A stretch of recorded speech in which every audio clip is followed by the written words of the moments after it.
A vida não é sobre quem tem razão, não é sobre quem está certo, não é sobre eu não falei, agora você me dá razão, eu não disse que era assim. Não é nada disso. Isso é competitividade do ego, que se sente pequenininho, inferior, invisível e que precisa se legitimar no primeiro momento onde o outro faz um percurso diferente e até cai, decai, ou as coisas não saem como supostamente deveriam, e esse ego pequenininho aproveita para se sentir grande. Tudo sob uma cortina tênue de prudência, sabedoria, experiência. Cada um de nós tem uma vida, cada um de nós tem um contingente de experiências. Cada um de nós segue a sua vida com um método que melhor lhe aprouver naquele momento da ação.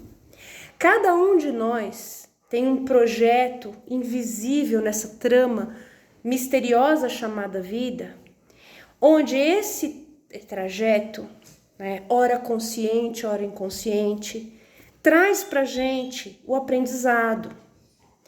Então, eu não falei, isso aí é válido para quem está falando.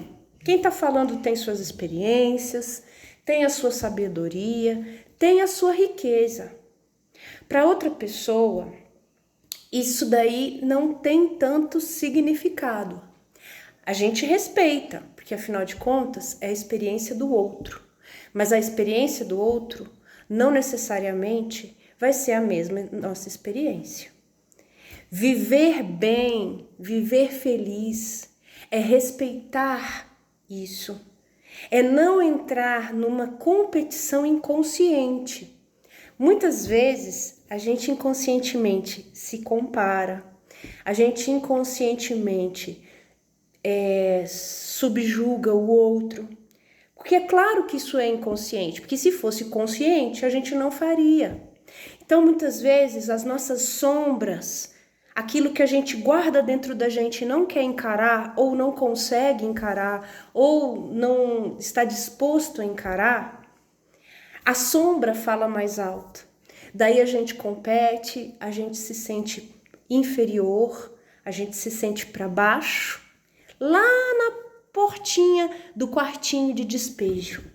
E aí o outro passa a ser esse espelho, porque aí a gente projeta no outro essa sensação de fracasso, essa sensação de competição para compensar a sensação de fracasso. Então, um mundo melhor é aquele onde as pessoas substituem essas relações de competitividade inconsciente em cima de autorreferência inconsciente de inferioridade por relações de solidariedade, onde a gente escuta, onde a gente compartilha, onde a gente fala, que legal, né? Como assim que legal? Tá faltando isso aí? Não, na próxima a gente faz. Sabe por quê? Porque o mundo, sozinho, sem ninguém perto da gente falando isso, ele já exerce uma pressão enorme, um peso enorme, com as guerras, com a miséria, né? Então, a gente consegue piorar as coisas quando a gente entra na vibração desse mundo que está nessa dessintonia, que é uma dessintonia que reflete a competitividade, que reflete as relações de pequenez, aliás, as percepções de pequenez. O que é uma guerra? Uma guerra nada mais é do que o estágio final de pessoas, países, coletividades que, subjugando-se a sua própria potencialidade, inferioriza o outro. Parte do pressuposto que o outro é inferior, que aí quer ir lá dominar. E esse modelo, ele precisa acabar. Então, só que ele não acaba. Por quê? É porque o problema está na Ucrânia, nas guerras na África? Não. A gente sem saber, aqui no Brasil, ali na esquina, ou até a gente mesmo, a gente fazendo isso, a gente contribui para o consciente coletivo. Porque são as nossas sombras que estão alimentando a sombra coletiva.